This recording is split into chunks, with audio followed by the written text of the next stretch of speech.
Monsieur, bonsoir et bienvenue sur Label Télévision. Vous regardez le Talk, un débat sans concession avec un acteur majeur de la société. Et parlant de société, le thème de ce soir, nous allons parler de la situation, de la gestion de l'eau et de l'énergie et de l'électricité au Gabon. Avec moi, pour en parler, le ministre de l'eau et de l'énergie, Monsieur Patrick Eyogo. Monsieur, bonsoir et bienvenue. Bonsoir. D'entrée de jeu, la première question que je souhaiterais vous poser est celle de savoir, seulement quelques jours après le remaniement ministériel au Gabon, lors duquel vous avez été reconduit au poste du ministre de l'eau et de l'énergie. Monsieur le ministre, pouvez-vous nous dire quelles sont les missions et activités de votre département ministériel? Tout d'abord, je vous remercie de m'avoir invité. Effectivement, donc j'ai été reconduit ministre de l'eau et de l'énergie du Gabon, et j'ai en charge effectivement de mener la politique, disons, du gouvernement en matière donc de développement énergétique et également des gros projets structurants de l'eau, l'énergie sur toute l'étendue du territoire. Voici la mission principale, conduire la politique énergétique du pays. Comment est-ce que vous procédez pour mener à bien vos activités ? Comment ça se passe? Quelles sont les dispositions que vous prenez pour faire en sorte que les Gabonais bénéficient pleinement de l'eau et de l'énergie sur l'ensemble du territoire? Nous avons un plan du développement sectoriel à 30 ans qui a été élaboré dans le cadre du plan stratégique Gabon émergent, également dans le plan de relance économique actuel. Nous avons donc une feuille de route qui est établie et nous avons donc à suivre cette feuille de route et décider donc des investissements à réaliser, les gros investissements à réaliser et orienter donc effectivement un peu l'organisation sectorielle de tout ce qui concerne l'énergie et l'eau au Gabon. Donc je suis entouré bien entendu d'équipes, le ministère est structuré comme dans tous les pays. Il y a une direction générale de l'énergie, il y a une direction générale de l'eau et puis bien entendu il y a les services techniques. Voilà. Depuis quelques jours, nous avons suivi plusieurs de vos interventions où vous faites état d'un gros différend, pour ne pas dire un clash, qui oppose l'État gabonais à la SEG, désignée comme concessionnaire pour la gestion de l'eau et de l'électricité au Gabon. Qu'en est-il? Alors, la SEG, c'est la Société d'eau et d'électricité du Gabon. Donc, c'était d'abord DAM SEG, comme on l'appelle au Gabon. C'est un patrimoine national. On va dire qu'elle était nationale au départ, publique, et elle a été privatisée il y a environ 20 ans. Et aujourd'hui, je parlerai plutôt de SEG Veolia, puisque notre partenaire technique et disons le concessionnaire, était bien entendu l'ASEG, mais sous couvert, disons sous tutelle de Veolia, pendant 20 ans. Et effectivement, nous venons effectivement de nous séparer de ce partenaire. Voilà, donc effectivement, dans des conditions qui font actuellement quand même plus ou moins la une, puisque nous avons également, outre la résiliation de notre contrat, nous avons également réquisitionné pour intérêt général la SEG Veolia, car le service public n'était plus correctement assuré. Moi, comme nos nombreux téléspectateurs, aimerais bien savoir quelles sont les raisons qui ont motivé cette rupture entre l'État gabonais et la société Veolia. Vous savez, on nous impose toujours des manières d'agir en Afrique que nous ne comprenons peut-être pas ou que nous ne voulons plus comprendre aujourd'hui. Je ne peux pas passer d'un contrat de concession qui a 20 ans et qui est arrivé donc à la fin, à un contrat d'affermage. Il faut forcément faire ce qu'on appelle la reddition des comptes, arrêter la concession, savoir qui doit quoi à qui, et ensuite négocier un nouveau contrat. On a voulu nous faire passer de l'avenant 8 à l'avenant 9 de la même concession, et nous étions donc en négociation. Malgré que nous ayons prolongé cette concession pour 5 ans en 2017, parce que à cette époque, disons que les choses ont traîné, on arrivait au bout de la concession et je crois qu'on a tergiversé des deux côtés. Donc à minima, on a d'abord prolongé cette concession. Mais nous étions en négociation. Nous avons été bien entendu menacés par Veolia qui voulait nous imposer leur rythme. Et ils ont unilatéralement rompu les négociations dans un premier temps avant de me demander de vouloir les reprendre. Et c'est pour cette raison que j'ai répondu au PCA que nous avons acté de l'échec des négociations. Ça, c'est déjà le premier acte que nous avons posé avant la réquisition. Mais quels sont les facteurs qui ont motivé ces menaces? Pourquoi en êtes-vous arrivé aux menaces? Pourtant, vous avez un accord, un contrat signé avec cette compagnie depuis vous savez, plus de 20 ans. ce sont des vieux schémas, je dirais, des contrats de concession france-africains, je vais appeler ça. Puisque c'est en Afrique, je crois qu'il reste 2 contrats comme ça. C'est-à-dire, c'est monopolistique et ça devient d'une ampleur telle qu'on est dans l'État dans l'État. C'est pour ça qu'il suffit qu'un directeur financier de Veolia, SEG Veolia, puisse menacer le ministère de couper le courant quand même au Gabon. Vous voyez un peu jusqu'où ils sont capables d'aller dans les menaces. Donc ça, c'est intolérable. Donc déjà, ça, nous n'acceptons pas d'être menacés de ce genre de choses. Bon. Ensuite, comme je disais, c'est qu'on ne peut pas, les Gabonais ont soif aujourd'hui. Ils n'ont pas d'eau dans les robinets. Il y a des délestages permanents. Les populations, dans toutes les villes du Gabon, nous sommes en stress hydrique généralisé. Et les investissements qui devaient être faits pendant 20 ans ne sont pas à la hauteur du rendez-vous. Nous avons les chiffres aujourd'hui. Nous avons distribué du dividende avec des hausses tarifaires. C'est un scandale. Donc c'est autant de raisons, je dis bien autant de raisons, de réquisitionner, d'abord d'avoir mis fin à ce contrat et ensuite de réquisitionner la société. J'ai entendu ce matin sur RFI les récriminations effectivement au niveau international du secrétaire général de Veolia qui s'offusque, etc. Je lui dis chiche, mais s'il vient au Gabon, il verra, il constatera à quel degré de détérioration aujourd'hui Veolia nous a conduit, aussi bien dans l'électricité et le pire dans l'eau. Veolia est un champion du monde de l'eau, il paraît, mais ils n'ont pas réussi à gérer le petit pays que nous sommes dans la gestion de l'eau. Et ça, nous ne pouvons pas l'accepter aujourd'hui. Et cette mauvaise gestion, depuis quand vous l'avez constatée? Elle a commencé à diminuer en 2005, il faut dire la vérité, ça s'est dégradé. C'est vrai que les populations aujourd'hui rurales, il y a l'exode rural, les gens viennent aujourd'hui dans les capitales, donc la demande est importante. Mais en face, nous avons quand même négocié une concession qui avait prévu l'évolution démographique des gens, de la population en général. Mais à la limite, on a consenti des hausses tarifaires pour pouvoir suivre. Mais aujourd'hui, quand vous construisez une maison au Gabon, vous avez votre compteur qui va se retrouver à 100, 150 mètres, voire 1 kilomètre, avec les fuites après compteur. Donc, vraiment, Veolia nous dit aujourd'hui qu'ils ont fait 366 milliards d'investissements sur 20 ans. Je leur dis c'est faux. Ils ont fait de l'entretien, ils mélangent tout. Ils ont même inclus à l'intérieur les propres hausses tarifaires consenties par l'État. Et quand on met bout à bout tous les chiffres, vous savez, je suis expert comptable de formation, donc on ne peut pas nous raconter aussi des histoires. Quand on met les chiffres bout à bout, on se rend compte que les hausses tarifaires ont participé à payer le dividende. C'est les Gabonais qui ont payé le dividende aux actionnaires, c'est la vérité. Voilà. Puisque nous évoquons les raisons contractuellement parlant, quels sont les manquements de la SEG par rapport au contrat de concession signé avec l'État gabonais? Mais les manquements, c'est effectivement que les investissements ne sont pas au rendez-vous, la qualité du service a été détériorée et donc assurer le service public était, disons, nous mettait en danger. Nous sommes en danger, effectivement, de stress hydrique, de délestage permanent. Et à un moment donné, dans un pays qui se respecte, il faut à un moment donné prendre des décisions. Le gouvernement a bien entendu pris une décision qui est forte et douloureuse, je comprends. Ils sont piqués dans le vice, c'est normal. Mais il faut assumer. Nous assumons cette prise de décision. Et je crois que nous avons avec nous l'opinion nationale, voire internationale. Vous savez, je ne veux pas polémiquer, nous ne voulons pas polémiquer. Nous avons proposé effectivement qu'on puisse achever donc, cette concession et ce contrat dans les règles de l'art, posément, et en mettant donc bout à bout les audits techniques, les audits financiers, etc., pour établir la reddition des comptes et pour savoir qui doit à qui. Nous avons même proposé à Veolia, dans le cadre, bien entendu, des futurs appels à partenaires que nous allons faire, de pouvoir se missionner comme tout le monde, mais sur des bases saines et pas sur des bases monopolistiques qui sont contraignantes aujourd'hui pour les États et qui ne répondent plus aux normes internationales.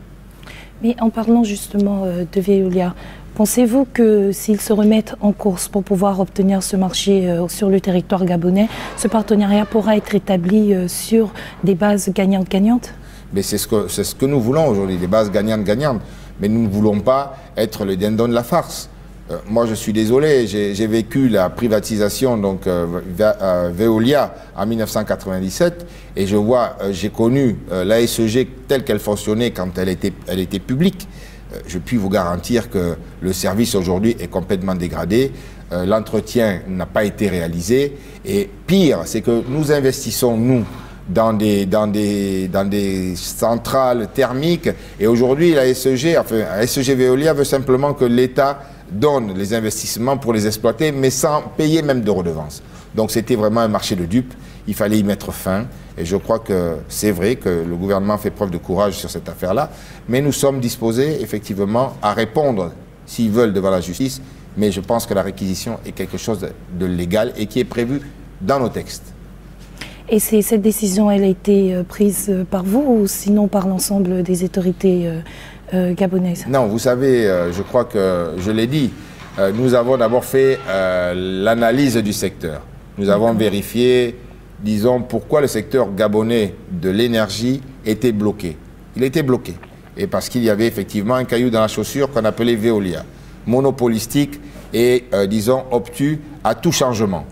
Aujourd'hui, que ce soit dans tous les pays du monde, et notamment en Afrique, l'évolution tend vers la libéralisation des producteurs d'énergie, la sécurisation, c'est-à-dire la nationalisation du transport énergétique, et ensuite la libéralisation de la distribution et de la commercialisation. C'est pour ça qu'en fait, nous avons voulu mettre en œuvre pour notre pays ce modèle économique, et nous avons l'obstruction de Veolia, qui ne veut pas évoluer, bien entendu, puisque c'est un contrat qui est juteux. Donc, vous savez, gagner de l'argent sans faire de travaux, c'est très facile. Et surtout que les Gabonais payent d'avance. Nous avons EDAN aujourd'hui, donc le chiffre d'affaires, il est garanti, vous payez vos consommations avant d'être livrés.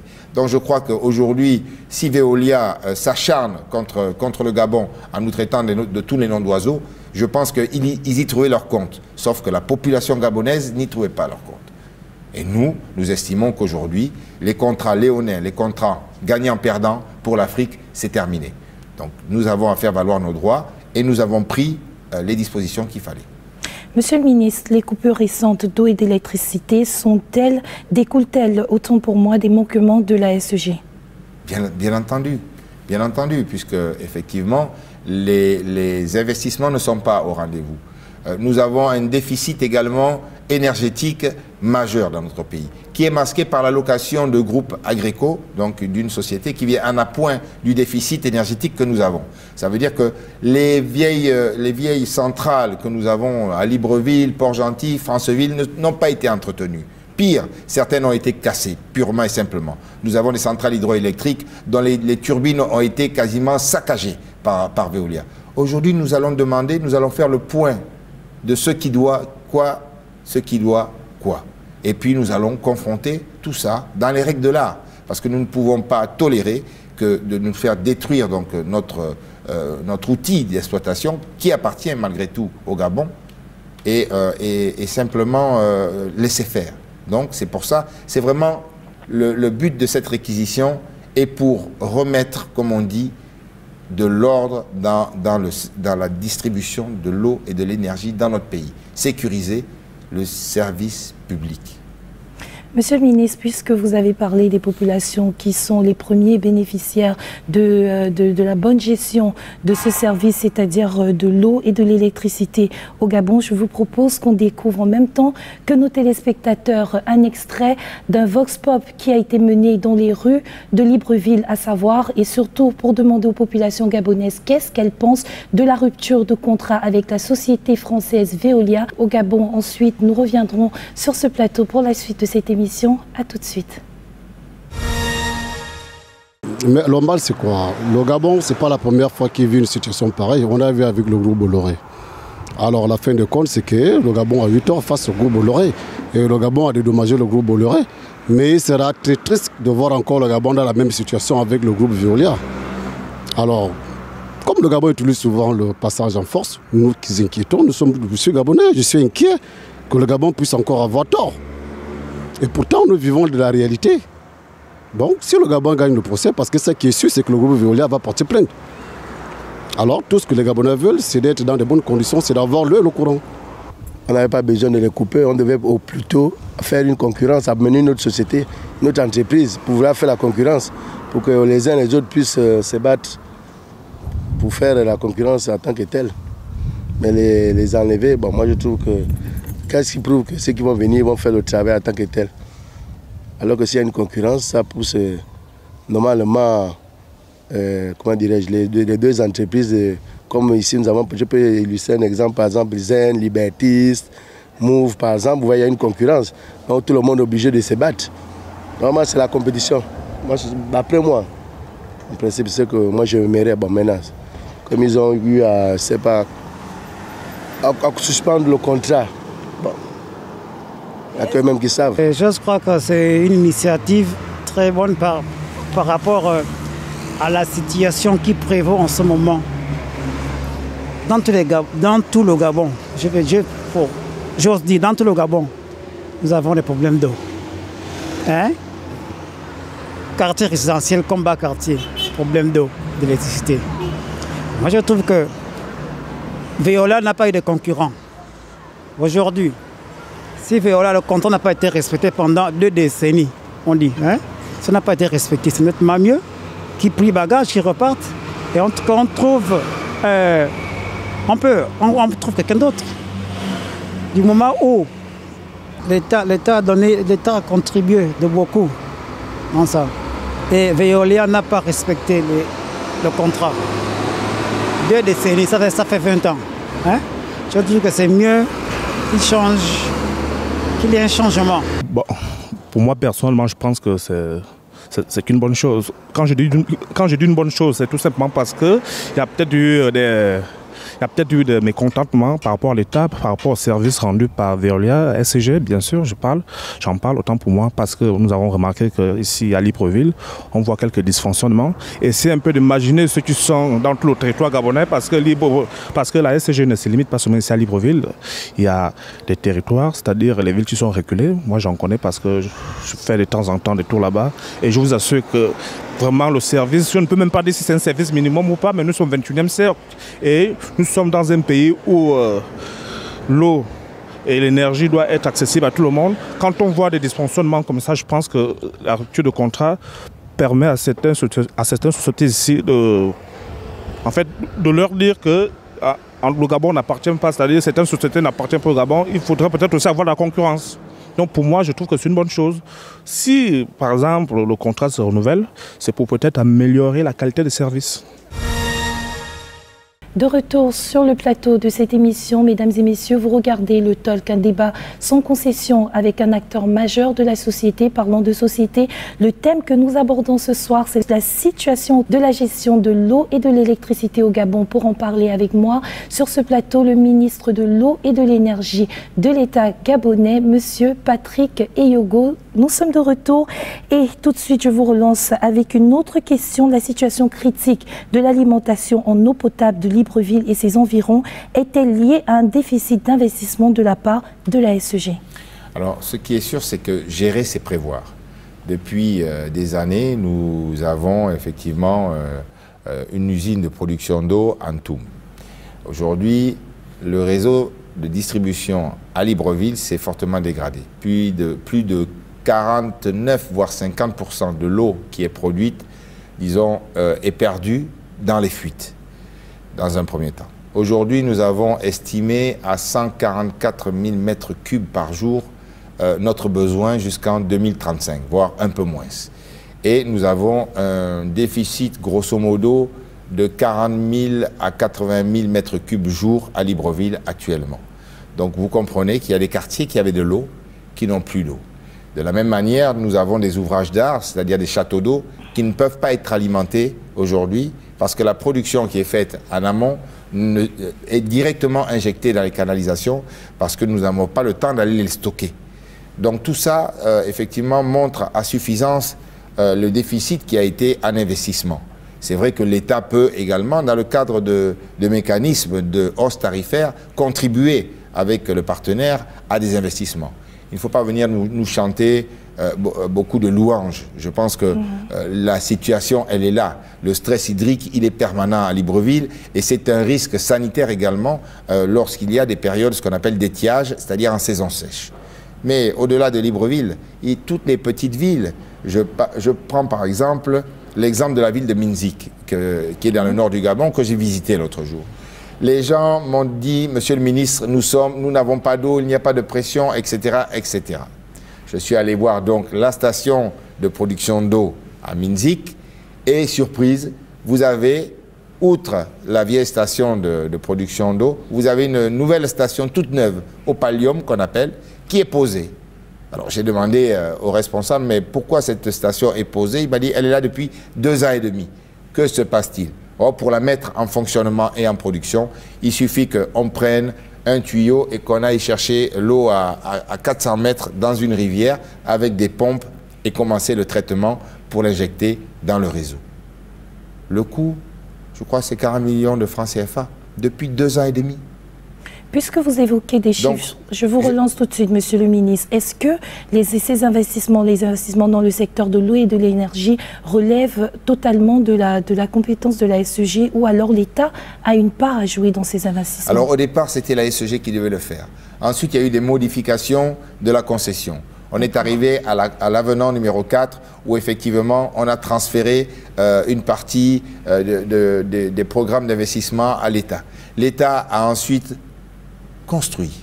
Nous avons par exemple construit une canalisation qui part de la ville de Ntoum à peu près une quarantaine de kilomètres de Libreville jusqu'à Libreville pour transporter de l'eau, ce qu'on appelle une DN 1200 en fonte ductile pour un coût de dizaines et dizaines et dizaines de milliards de francs CFA. Lorsque nous avons fait la réception donc, de cet ouvrage, Veolia a fait la réception de cet ouvrage, ils ont dit non, on ne peut pas réceptionner cet ouvrage, c'est de la chinoiserie. C'est-à-dire parce que la fonte qui a été achetée en Chine, c'est de la chinoiserie. Elle a cassé, on l'a réparée, etc. Mais si aujourd'hui, vous amenez des huissiers, ils s'en servent tous les jours. De la même manière, nous avons construit des postes de transformation avec des prestataires chinois. Ils ont dit c'est de la chinoiserie, pourtant ils s'en servent tous les jours. Donc vous voyez, nous avons fait donc des investissements. Vous parliez de la France-Afrique tout à l'heure. Est-ce que ce contrôle que Veolia voulait avoir sur les marchés de l'eau et de l'énergie gabonais ne relève pas du fait que votre coopération avec la Chine devenait de plus en plus... Vous savez, la coopération avec la Chine, elle est africaine, elle est africaniste aujourd'hui, on va dire ça comme ça. La Chine s'est intéressée à l'Afrique. Et surtout que c'est la plupart du temps des partenariats établis sur des bases gagnantes-gagnantes avec la Chine. Tout à fait. Mais parce que d'autres pays comme le Cameroun... On ne remet pas du tout le partenariat avec la France. Et l'acte que nous posons avec Veolia n'a rien à voir avec les éventuelles relations franco-gabonaises qui sont excellentes. Moi-même, ma propre mère est française, je suis né en France. Donc il n'y a absolument rien à voir. Nous connaissons les compétences en matière de gestion de l'eau, de l'énergie en France, EDF, GDF, Engie, Suez, etc., etc. Donc je pense que Veolia elle-même je crois, a réussi dans certains pays comme au Maroc, à Hong Kong, dans le monde entier. Oui. Mais pourquoi au Gabon, on vient et en fait, on ramasse seulement des dividendes et puis on ne fait absolument rien, on gère n'importe comment. La vérité, c'est qu'aujourd'hui, si vous venez au Gabon, c'est un scandale. Et puis, je vais vous dire, vous savez, on aime bien se faire menacer. La victime aujourd'hui, parce qu'il semblerait qu'on a pris la réquisition avec les forces de l'ordre, etc., etc. On entend beaucoup de choses de l'autre côté de la Méditerranée. Mais nous avons également des dossiers. Nous avons des dossiers de pollution catastrophique. Donc, pour l'instant, comme on dit, nous voulons rester zen. Et nous voulons que Veolia, entreprise responsable et également donc, ancien partenaire, vienne s'asseoir et qu'on puisse divorcer, comme on dit, à l'amiable. Tranquillement, nous allons nous asseoir, nous allons faire les redditions de comptes, c'est ce que nous voulons. Maintenant, si effectivement on doit amener tout cela vers un chemin juridique, nous n'avons pas peur. Nous sommes dans notre droit. Nous sommes dans le droit de pouvoir assurer un service public en matière d'énergie et d'eau au peuple gabonais dans de bonnes conditions. Le président de la République a été ferme et il est particulièrement excédé de la situation qui prévaut aujourd'hui dans notre pays, dans ce secteur. Il était temps, effectivement, de prendre des dispositions. Il nous a instruit de le faire et le gouvernement assume et assumera le choix qui a été fait. Comme on dit, c'est irrévocable. Donc, maintenant, si jamais je pense que nos partenaires qui sont piqués au vif pensent effectivement qu'ils ont à gagner à aller plus loin, à ce moment-là, nous irons. Mais je pense qu'il y a aussi Veolia Environnement. Je pense qu'à mon avis, ils vont s'arrêter là. Façon dont ce contrat a été rompu avec la société française Veolia, je pense cela a été fait dans les normes de l'art, dans les règles de l'art. Est-ce que vous pensez que cela ne peut pas rendre d'autres concurrents qui pourraient venir essayer de signer des partenariats avec l'État gabonais plus réticents? Non, vous savez, je pense que nous avons ce qu'on appelle dans le monde des affaires et dans le monde ce qu'on appelle le doing business. Oui. Hein, c'est un indice, effectivement, d'attractabilité des investisseurs à venir investir dans les pays. C'est vrai, le Gabon n'est pas forcément on est en mauvaise posture, en bonne posture, je dirais ça. Nous avons perdu 3 points.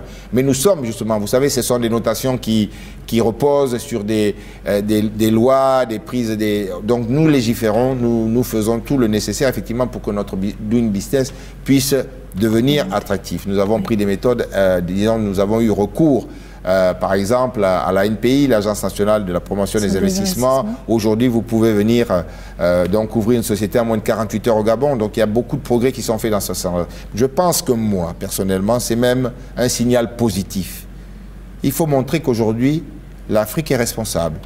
Et on ne vient pas imposer des choses qu'on ne peut pas faire chez soi. Donc je crois qu'il faut qu'aujourd'hui, des partenaires au développement, des partenaires qui sont prêts à venir nous aider, doivent amener la même technologie qu'ils ont chez eux. Voire aujourd'hui développer encore des choses meilleures. Donc c'est pour ça que je crois que c'est un signal fort, malgré tout. Malgré tout, c'est un signal fort. Il faut savoir que l'Afrique s'éveille et l'Afrique n'avale plus de couleuvres. Donc quand il y a des vieux contrats comme ça, je crois qu'il fallait les rénover. Nous avons voulu aujourd'hui les rénover. Dans les négociations, nous avons voulu amener effectivement de l'innovation et nous sommes tombés sur des réfractaires, sur des conservateurs. Je prends l'exemple, quand on vous dit par exemple qu'il faut forcément aller au CIRDI pour régler nos problèmes industriels et commerciaux avec, dans un contrat qui se fait donc, dans l'espace OHADA, je suis désolé, la Cour internationale de justice d'Abidjan fait l'affaire. Pourquoi faut-il aller à la juridiction européenne pour régler nos problèmes? Enfin, traitons d'égal à égal, et puis je crois que les choses vont s'améliorer, bien entendu. Surtout que nous pensons que jamais les Occidentaux ne viendraient régler leurs problèmes dans des tribunaux africains. Je vous relance avec une autre question, Monsieur le Ministre. Plusieurs usagers, comme nous avons pu l'entendre dans l'élément précédent, se plaignent de faits assez récurrents. Absence d'une remise effective des factures, dégradation de matériel du fait de l'instabilité du courant distribué, coupure intempestive d'eau et d'électricité, etc. À qui la faute? C'est toujours, comme on dit, la même rengaine et la même chanson, je crois, le même refrain, je dirais. C'est la faute à Veolia, comme ça. Parce que quand il y a des coupures, effectivement, tout le temps les délestages.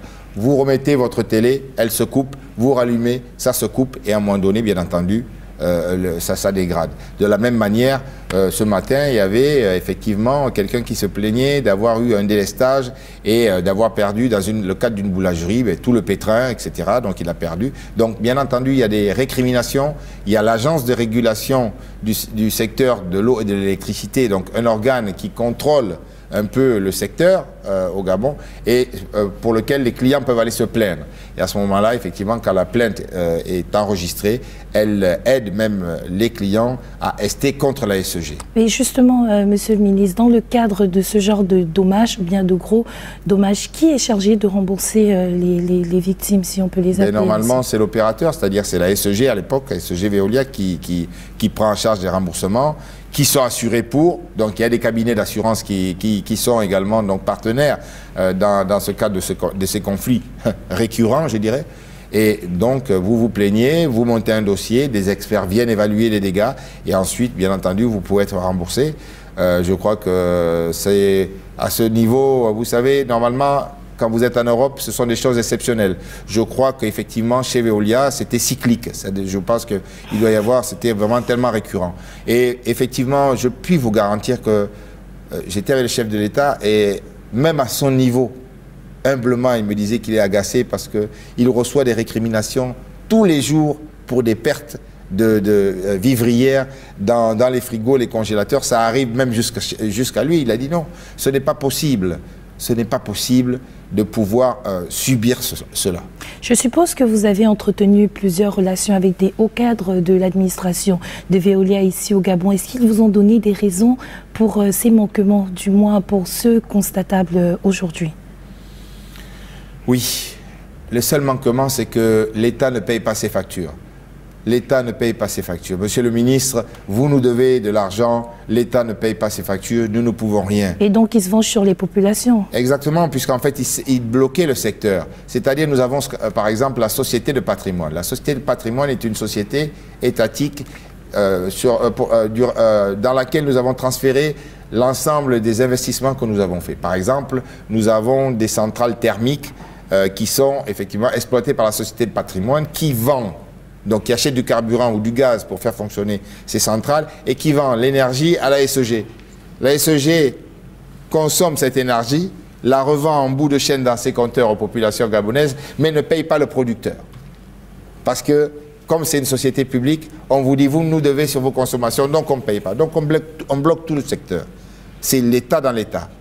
On ne paye pas nos impôts, on ne paye pas la douane, on ne paye pas ci, on ne paye pas là. Et en fait, on est au milieu, mais on s'engraisse. Donc, c'était un peu, disons, le style de relation que nous avions aujourd'hui. Donc, je pense qu'à un moment donné, il faut penser que même quand vous êtes en expatriation, vous n'êtes pas le roi. Il y a un État. La force reste à la loi. Et donc, nous avons effectivement couper donc cette relation qui devenait, comme on dit, plus qu'incestueuse. Surtout quand nous sommes dans un état de droit comme le Gabon, mais à ce jour, quelles sont les dispositions prises par le gouvernement pour se substituer à l'équipe sortante, Monsieur le ministre? Nous avons bien entendu, par arrêté, donc nommé une administration intérimaire qui sera bien entendu confirmée par décret présidentiel lors, je suppose, du prochain conseil des ministres. Et donc nous avons pris des cadres compétents. Des gens qui d'abord ont exercé pour la plupart à la SEG pendant des dizaines d'années.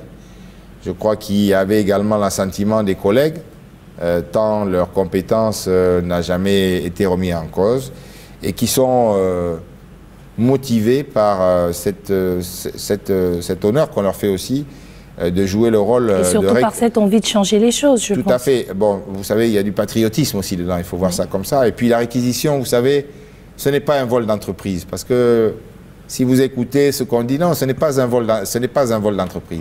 C'est une réquisition pour une période de 12 mois. Uniquement 12 mois. Pendant ces 12 mois, nous voulons mettre ces 12 mois à profit pour modéliser donc la SEG comme nous, État, nous voulons aujourd'hui que le secteur soit organisé, et d'autre part pour améliorer les conditions de desserte et de service public dans la matière. Voilà un peu les réalités. Donc je pense que l'équipe que nous avons choisie est une équipe, je crois, qui a toutes les compétences pour réussir.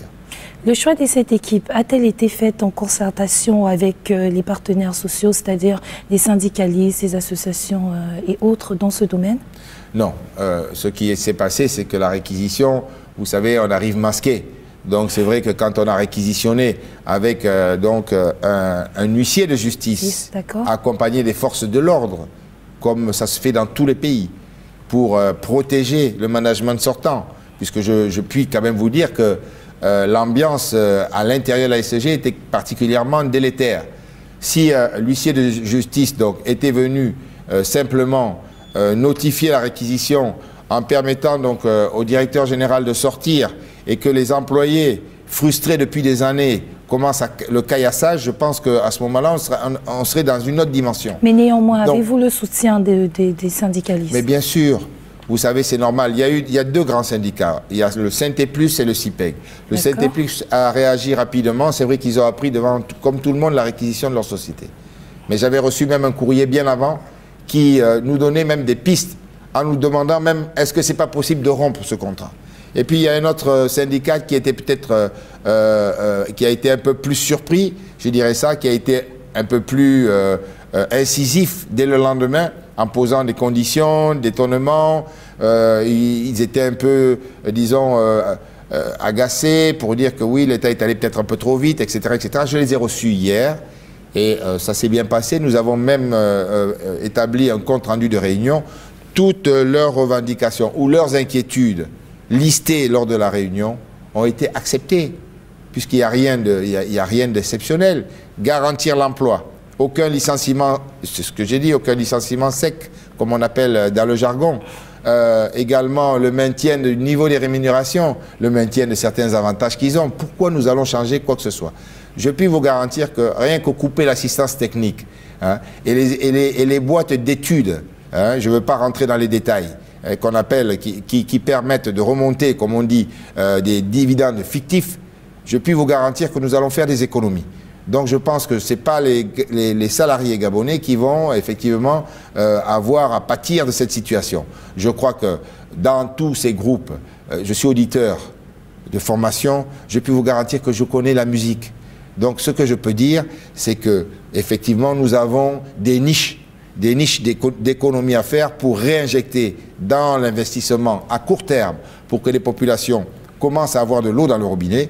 Et puis de l'autre côté, maintenir effectivement la qualité sociale des travailleurs tout en garantissant leur avenir et leur carrière.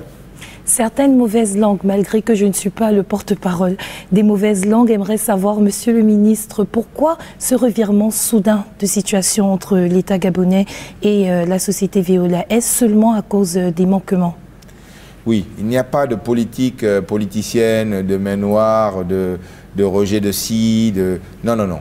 C'est uniquement une reprise en main à cause de la dégradation de la situation. C'est pas moi qui le dis. Quand vous dites il y a un rapport Banque mondiale qui est sorti, je renvoie le secrétaire général de Veolia à ses études ou à sa lecture, je ne sais pas. Mais nous sommes passés donc du pays 129e pays en termes de délai de raccordement au réseau à la 170e place aujourd'hui. Et ça, c'est pas nous, c'est Veolia. Donc c'est pour ça que je pense que chacun doit prendre ses responsabilités. Veolia, c'est un échec cuisant en termes de concession au Gabon. Je le dis haut et fort et je l'assume. Revenons à ce dispositif transitoire. Garantit-il aujourd'hui aux usagers un approvisionnement en eau et en électricité? Revenons à ce dispositif transitoire. Aujourd'hui, est-ce qu'il garantit aux usagers un approvisionnement en eau et électricité d'une qualité jamais obtenue au Gabon? Nous avons eu une réunion sur le plan urgence eau hier soir avec le Fonds gabonais d'investissement stratégique d'un côté qui porte des fonds souverains de l'État sur les gros projets structurants, notamment dans l'énergie, l'eau et via les PPP, donc les partenariats publics-privés. Nous avons également été en contact avec le nouveau directeur général de la SEG, plus les éléments de mon ministère, et nous sommes dans l'urgence de l'eau. Nous voulons pallier au mieux, dans les meilleurs délais, c'est-à-dire dans les quelques mois, donc à une amélioration de la desserte en eau dans notre pays. Mais nous sommes conscients que les investissements structurants, vous savez, on a besoin de faire une usine de 144 000 mètres cubes par jour. Donc le délai de construction va porter sur 2, 3, 4 ans. Donc nous savons également que tout ne peut pas se faire en un jour. Mais je crois que nous pouvons faire des forages suffisamment profonds pour pouvoir capter donc, des nappes phréatiques, améliorer un peu la desserte. On va voir. Donc, comme on dit, nous sommes dessus. Nous sommes vraiment sur la brèche et nous sommes dessus pour que les populations puissent y trouver leur compte rapidement. On demande également l'indulgence. Vous savez qu'il faut avoir aussi, comme on dit, l'humilité. Nous ne sommes pas non plus... mais en fait, nous avons au moins la volonté. Chose que notre partenaire n'avait plus. Il n'avait plus de volonté, hormis de nous demander que l'État me doit. L'État me doit 2 milliards par mois. Je suis désolé, sur quelle base? Du forfaitaire. Donc qu'on arrête. Voilà. En parlant de ce dispositif transitoire, vous avez plus parlé d'eau que d'électricité. Qu'est-ce qu'il en est de l'électricité? Donc l'électricité pose moins de problèmes puisque effectivement le manque d'investissement qui s'est caractérisé pendant 20 ans est masqué par le recours à des locations de groupes. Les groupes qu'on dispose, s'il vous manque par exemple 1 mégawatt, eh bien on prend un groupe qui fait 1 mégawatt, on le pose, on le branche, on l'injecte et puis disons que tout est masqué. Or, la vérité, c'est que nous n'avons pas besoin de louer des groupes. Nous, on aimerait investir dans des centrales hydroélectriques. Le président de la République, aujourd'hui, est porteur à l'international, disons, de l'image d'un président qui veut, qui agit dans l'environnement et dans le respect donc de l'énergie verte, enfin tout ce qui est environnement, comme on dit, il a pris à bras le corps donc cet aspect. Donc, surtout de développement durable. Exactement, le développement durable, nous sommes vraiment dans tout ce qui est donc à la recherche donc de l'innovation et porter donc le mix énergétique du Gabon à 80% d'énergie renouvelable et 20% d'énergie fossile, disons, ou thermique à gaz. Donc vous voyez un peu, c'est le challenge Gabon vert, ce qu'on appelle, c'est ça le challenge. D'un point de vue plus structuré, l'État gabonais envisage-t-il une nationalisation de la SEG ou alors juste un changement de concessionnaire?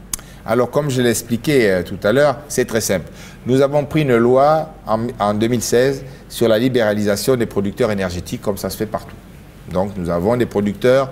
Aujourd'hui, vous venez au Gabon, vous êtes investisseur, vous voulez produire de l'énergie, vous venez me voir, vous dites, voilà, j'ai un projet, on vous l'accorde ou pas, et ensuite, si jamais c'est accordé, vous allez donc investir et nous allons vous garantir l'achat de votre électricité. Ensuite, il y a ce qu'on appelle le transport, le dispatching, qui doit être de la souveraineté d'un État, comme ça se fait partout. C'est-à-dire les lignes de transport de plus de 63 000 volts, donc, rentrent dans le champ du transport énergétique et on dispatche. Ce qui veut dire que, par exemple, si jamais vous avez une centrale hydroélectrique, vous me vendez du courant, votre concurrent également, et moi, bien entendu, maintenant, je le vends. Et je le vends à 1 ou 2 distributeurs, ou 3. Donc, ça dépend de la modélisation qui est choisie. Et donc, ça permet, disons, de garder une main souveraine sur le secteur, tout en libéralisant, donc, les acteurs. Donc, les principes amont et aval. Donc, l'intérêt aujourd'hui du Gabon, ce n'est pas forcément de nationaliser la SEG. Nous n'avons pas forcément les moyens aujourd'hui d'investir, de gérer un secteur aussi important dans un pays. Donc, nous voulons uniquement garder la main sur la souveraineté et puis laisser libre jeu à la concurrence pour le reste. C'est, je crois, le principe de base. De même, moi, Patrick Eyogo, si je veux de l'énergie verte dans mon compteur, je peux également avoir à choisir l'énergie qui vient d'un barrage hydroélectrique plutôt qu'une centrale thermique. Demain, dans l'absolu, ce serait ça. Voilà. Et on va vers ça. Puisque nous parlons de changement tant prôné par le chef de l'État, son Excellence Ali Bongo, dans cette République, est-ce que vous pouvez nous dire si l'État envisage de changer sa politique tarifaire? Alors, la politique tarifaire, effectivement, j'étais même encore ce matin avec la Banque mondiale où nous avons demandé effectivement une analyse tarifaire, une révision même vraiment, on va se mettre donc dans l'étude de tout ce qui est tarifaire pour permettre de... Vous savez, par exemple, je vais prendre le cas de l'eau. L'eau, aujourd'hui, si nous faisons un partenariat public-privé, ça coûte cher. Donc, on a besoin de savoir, au sortir de là, combien facturer l'eau. L'eau au Gabon, aujourd'hui, ne coûte rien. Mais demain, si tout le monde doit avoir de l'eau, il faudra qu'on comprenne à un moment donné que l'eau est une denrée rare. Et elle a son coût et son prix. Alors, les grilles tarifaires, donc tout ça, ça se calcule. Il peut y avoir, par exemple, je ne sais pas, sur les 10 premiers mètres cubes que vous consommez, un certain tarif, et puis ensuite qui est progressif en fonction des consommations. Mais il faudra forcément qu'on s'ajuste à la réalité de la chose, puisque aujourd'hui, si on gaspille de l'eau, si effectivement il y a des fuites partout, c'est que l'eau n'est pas chère. Donc je crois qu'aujourd'hui, il y a des gens au Gabon qui, avec les conséquences de la pénurie et du stress hydrique, payent énormément l'eau chère, puisqu'il y a des revendeurs d'eau aujourd'hui qui se sont lancés dans ce nouveau business. Donc on vous vend 1 mètre cube, par exemple, à 40 000 francs CFA. Donc vous comprenez que quand vous en avez 10, ça fait 400 000 francs par mois. Il y en a qui payent ça. Donc demain, si vous dites à cette personne qu'écoutez, le prix du litre, le prix de 1000 litres, donc 1 mètre cube, c'est 500 francs, je suis sûr qu'ils vont accepter. Ils vont accepter parce qu'effectivement, entre payer 400 000 et payer 3-4 fois moins cher, je crois que ce sera bien entendu, c'est une évidence. Mais Monsieur le ministre, est-ce qu'à ce jour, les réserves d'eau du Gabon permettent à ce qu'ils pensent, au moins d'eau, du moins que vous envisagez de gérer les ressources d'eau et d'électricité, ou du moins d'énergie? Vous savez, j'ai fait des forums, j'ai beaucoup voyagé depuis que je suis en charge de ce ministère qui appelle à effectivement de nombreuses missions à l'extérieur pour voir ce qui s'y passe, les innovations, etc. etc. Et puis j'ai eu à dire plusieurs fois, c'est qu'au Gabon, vous savez, il y a une hygrométrie de 4000 mm par an. Il y a de l'eau partout, sauf dans le robinet. Donc il y a un problème. Donc c'est pour ça que nous avons de l'eau. Alors le problème de Libreville, c'est que l'eau se trouve un peu loin. Donc elle se trouve à une quarantaine de kilomètres. Et là où nous pompons aussi l'eau, avec le changement climatique, la rivière ne donne plus ce qu'elle donnait avant. Donc nous sommes bien entendu sur des études. Les études de l'eau de surface, parce que nous pompons l'eau de surface, c'est plus facile que l'eau souterraine. Mais il n'en demeure pas moins que nous sommes sur des études de nappes phréatiques importantes pour pouvoir songer également à faire des forages vraiment très profonds pour essayer de pallier au mieux, dans un premier temps, le stress hydrique que nous connaissons à Libreville. Et pour l'électricité, Monsieur le ministre, quel est le mix énergétique pour lequel l'État opte aujourd'hui? Alors, dans le plan de développement sectoriel en matière énergétique, le désir du chef de l'État, tel qu'il l'a annoncé notamment même aux Nations Unies, oui, c'est que le mix énergétique au Gabon soit de l'ordre de 80% d'énergie renouvelable, 20% d'énergie fossile ou thermique, disons que moins propre, on va dire ça. Le mix est obligatoire pour une raison très simple, c'est que effectivement vous avez les énergies renouvelables d'un côté et puis les autres types d'énergie qui viennent stabiliser le réseau pour que le réseau soit stable, qu'il n'y ait pas de hausse de tension. Donc il faut quand même, on ajuste toujours avec des centrales thermiques qui permettent quand même de réguler. Donc c'est vraiment la volonté du Gabon, c'est celle-là. Donc nous avons un potentiel hydroélectrique énorme. Nous avons récemment signé un MOU sur les chutes de Fédeux dans le Haut-Lintem. Nous avons également des projets hydroélectriques dans l'Angounier sur les chutes de l'Impératrice. Nous avons un potentiel de 600 MW sur les chutes de Tsengue-Ledidi.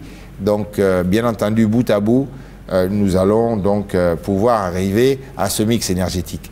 Le seul problème et la difficulté que nous avons aujourd'hui, c'est l'interconnexion des RIC, c'est-à-dire les provinces ne sont pas interconnectées par une dorsale et des lignes associées à chaque projet. Donc c'est très coûteux et nous sommes sur ce projet également pour permettre dans l'absolu et dans un avenir, je l'espère, assez proche, pouvoir arriver à mettre de l'énergie de Port-Gentil jusqu'à Franceville en cas de déficit, etc. Donc, en fait, gérer l'énergie comme ça se fait dans tous les pays du monde. Monsieur le ministre, est-ce qu'à ce jour, l'État envisage-t-il de solliciter l'expertise africaine, parlant notamment d'une coopération sud-sud, pour les questions d'énergie et d'eau? Bon, vous savez, on a déjà commencé. Je crois que les relations que nous avons entre le Maroc et le Gabon sur certains plans, bien entendu, fonctionnent. Je crois que nous sommes ouverts, bien entendu, à l'expertise des pays qui ont une certaine avance dans certains domaines. Vous savez, nous sommes ouverts. Oui.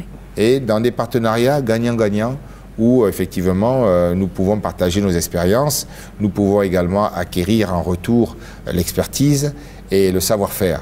Donc je crois que, vous savez, quand on dit les portes sont ouvertes, ça veut dire que nous n'avons aucun a priori, bien entendu. Et nous sommes mariés, on va dire, avec personne. Donc nous sommes, vous voyez, par exemple, nous avons des partenaires comme Olam qui sont aujourd'hui, je crois, le premier employeur du Gabon, hormis le secteur public. Donc ce n'est pas un secret. Donc je crois qu'ils sont également dans l'énergie, dans le développement des lignes. Donc moi je pense que bien entendu tous les pays qui apportent leur volonté de travailler avec nous, nous sommes bien entendu ouverts à leur venue au Gabon, dans des conditions bien entendu, des conditions tout à fait sécurisées en termes d'investissement et également dans bien entendu la facilitation de leurs affaires bien sûr. Monsieur le ministre, avant la fin de cette émission, j'aimerais vous demander, déjà, vous savez, ce n'est pas un secret que certains usagers sont en panique, certains ne savent pas ce que l'avenir leur réserve. Quel est le message que vous, en tant que ministre de l'énergie et de l'eau au Gabon, vous souhaiterez passer aux nombreux usagers et non seulement à tous les Gabonais qui nous regardent actuellement? Ce que je pourrais dire aux Gabonais aujourd'hui qui nous écoutent et toute la population dans leur ensemble, c'est que ça ne peut pas être pire, ça ne pourra pas être pire. Je crois qu'aujourd'hui, nous n'avons pas les mêmes intérêts dans la gestion de la chose publique quand nous avons réquisitionné, puisque c'est l'État qui réquisitionne pour un problème d'intérêt général. Ce qui veut dire que nous voulons prioriser l'intérêt général vis-à-vis de l'intérêt financier. Donc c'est pour ça que je pense qu'aujourd'hui, le peuple gabonais et les résidents ici ne peuvent que se réjouir effectivement que nous allons regarder dans le même sens, apporter un mieux-être. Comme le président Ali Bongo actuellement a mis son septennat pour l'amélioration des conditions de vie des populations. Donc effectivement nous allons rouler dans ce sens-là. Et nous espérons que d'ici 2, 3, 4 mois, il y ait une amélioration dans, disons, la distribution d'eau surtout. Alors, je pense qu'il faut rassurer tout le monde. On a entendu que les unités EDA ne se font plus, c'est bloqué depuis Paris. Tout ça, je balaye ça d'un revers de la main. Tout fonctionne normalement. Je crois que l'intérêt également de Veolia, c'est de ne pas avoir son nom encore inscrit dans une opération qui permettrait aux Gabonais de ne pas pouvoir acheter leurs unités. Donc je crois que c'est malgré tout un groupe responsable et je crois que leur intérêt effectivement c'est que notre divorce puisse se passer dans les règles de l'art. Nous vous remercions, Monsieur le ministre, d'avoir accepté cette invitation sur le plateau du Talk. Ce fut un plaisir et je reviendrai bien volontiers. Mesdames et messieurs, nous nous retrouvons donc dans quelques semaines pour un autre numéro avec un autre invité qui impacte la société d'une manière ou d'une autre. Vous regardez le Talk, un débat sans concession avec un invité de marque. Eh bien, il s'agissait du ministre de l'eau et de l'énergie au Gabon, Monsieur Patrick Eyogo. Nous vous remercions d'avoir suivi. Agréable suite des programmes sur Label Télévision. Au revoir.